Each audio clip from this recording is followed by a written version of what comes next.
Howdy everyone, Clint Rawls here with Delta Valves and Controls and CVS Controls. What I got here, I got some guys in the field. They have tons of these units, exactly this valve, 4-inch V100. I believe they're for suction pressure control for compressor stations. They've been fitted with the YT-1000R electro-pneumatic positioner, and over many years, some of them got water in them, some have been hit, I don't know, things have gone wrong, lightning strikes, whatever. They're coming out and replacing these positioners, and there's been a lot of questions on how to do it and how to calibrate them as well. So what I wanted to do today was just basically go over the calibration and what to look for when mounting and calibrating one of these positioners. So I'm going to bring the camera in closer. Just wanted to show you guys my ugly mug for just a second. So now, boy, I wished I could get that meter in there. Let me see here. Bring this down lower. I'm going to bring you in just like this. Okay, now I'm going to try and stay out of the camera's way. So what we got here, the actuator, you can see this larger portion here is the transfer case, and then this is the linear portion of the actuator. So the air goes in the top above the diaphragm, forces the shaft down, and then there's a turnbuckle inside of here that basically turns it this direction. So when you put air, it's going to turn clockwise on this one. So if you've got the transfer case here and the linear portion of the actuator is on this side, it is going to stroke clockwise. Anyhow, so the first thing to do is you want to look after the positioner's mounted on the cam. So you want to have the roller bearing arm on 0. The cam will say DA, which is direct acting, or in a rotary application, I pay more attention to the CW. So this side of the cam has CW, which is clockwise. The other side would have CCW, counterclockwise. So if this portion of the actuator were on the opposite side of the transfer case, it would physically stroke it counterclockwise. And the cam would need to be on CCW. But since it's clockwise, we are on CW. Everything's mounted correctly. So I'm just going to identify a few things here, but this is your 0. This is your span. So what we're going to do here, currently this positioner is calibrated. So we'll go to 25%. 50%, 75%, and then 100%.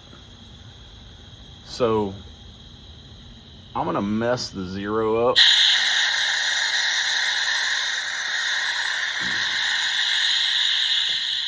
And then as well, I'm going to mess the span up. Okay, so now we'll go back to 0 and we'll start over.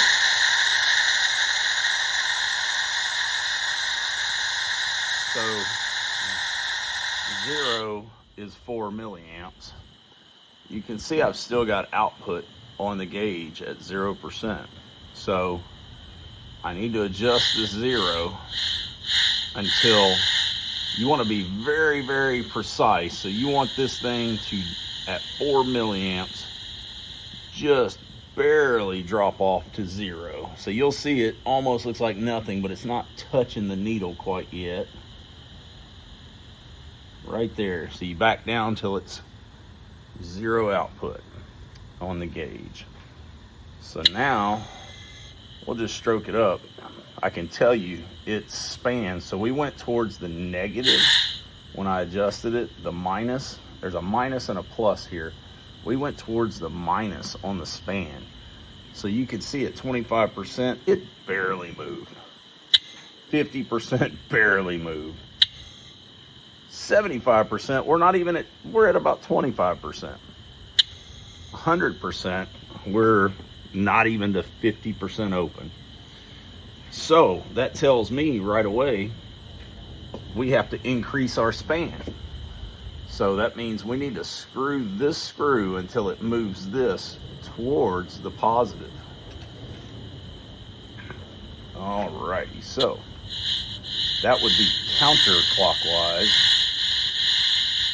I'm not going to go all the way to where we were originally. I want to show you guys just the process.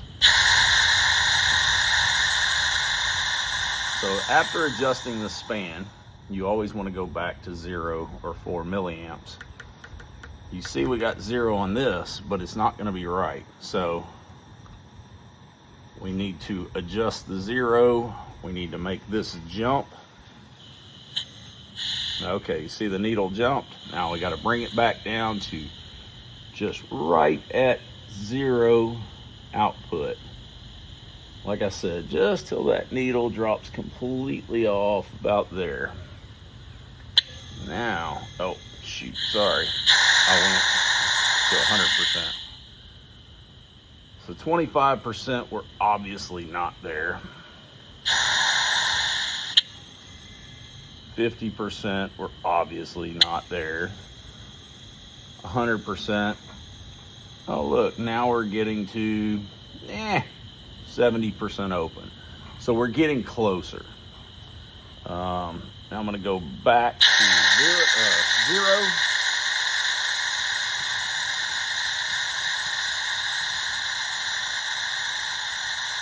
Now we're going to adjust the span some more. So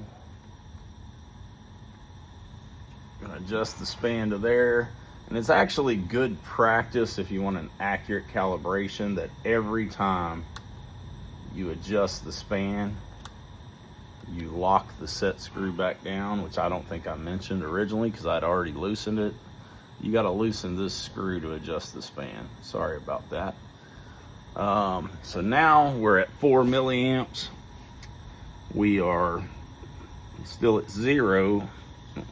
So we want to increase the 0 until the gauge moves, the valve begins to stroke, and then slowly back it down until the gauge drops off. Right about there.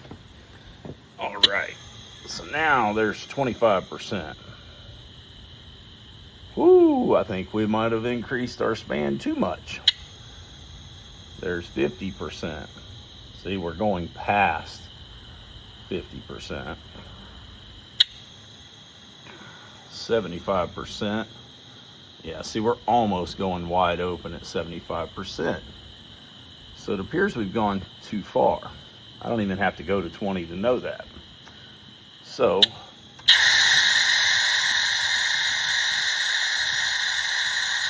we're going to start over.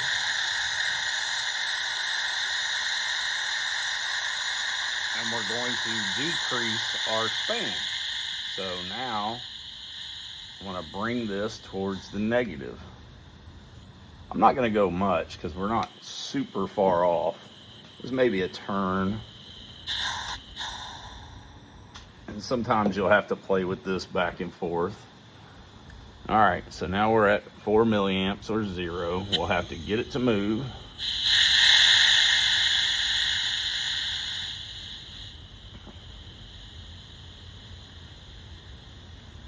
All right, 25%. Not bad, might be a little over. 50%. Yeah, we're a little over. 75%. Now 100%. So right now I feel like our span is still too high. So at 20 milliamps or 100%. So now I'm going to back this thing down and see where it starts to vent off at. About 18.5, 18.6. That's still a that tells me we got too much span. So it's going full open too early. I'm gonna go back to 4.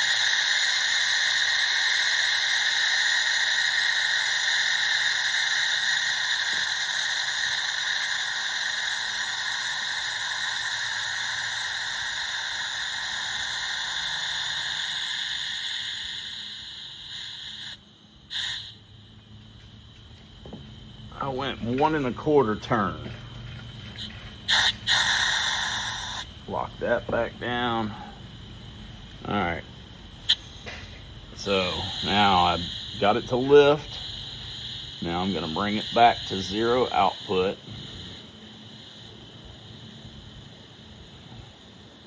All right. 25%.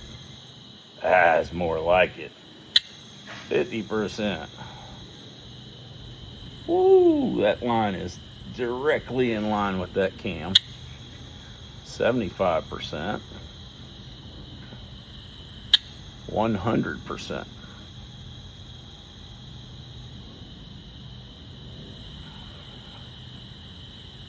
Now we are 100% open.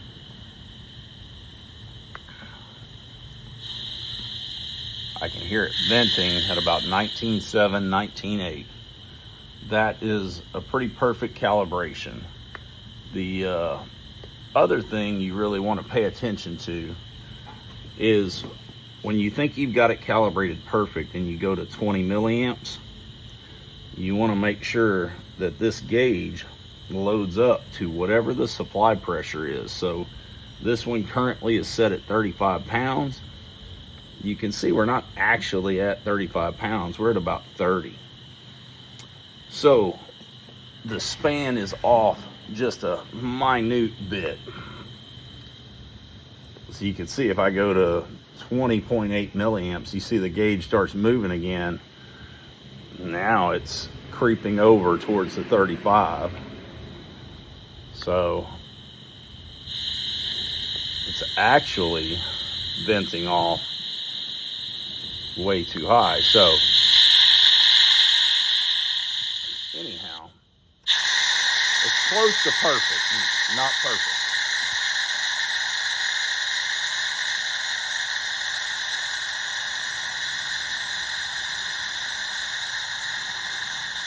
So basically what happened is we were trying to speed up our span and we went, basically not far enough. We took it steps, and now we need to speed up our span a little bit more because we don't want it basically loading, or it's not loading up, it's at 100%. So we need to go back towards the positive, and not much. That was maybe a half of a turn. And even still, even though it's a half of a turn, you always want to get it to jump at 4 milliamps, bring it back down, and try and be consistent with how you do it every time, because it affects everything with the span. All right, so now I know we're good on the steps. For video speed's sake, I'm gonna go to 100%.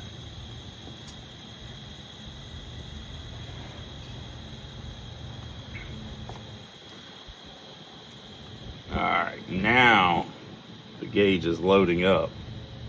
So now it's going full supply pressure.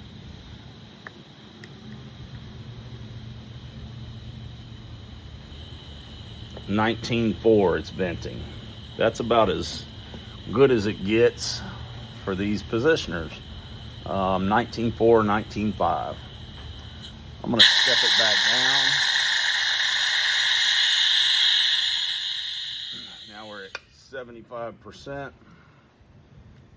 I don't know if you can see it on the deal, but it's exactly 75. 50%. It's exactly 50. 25%.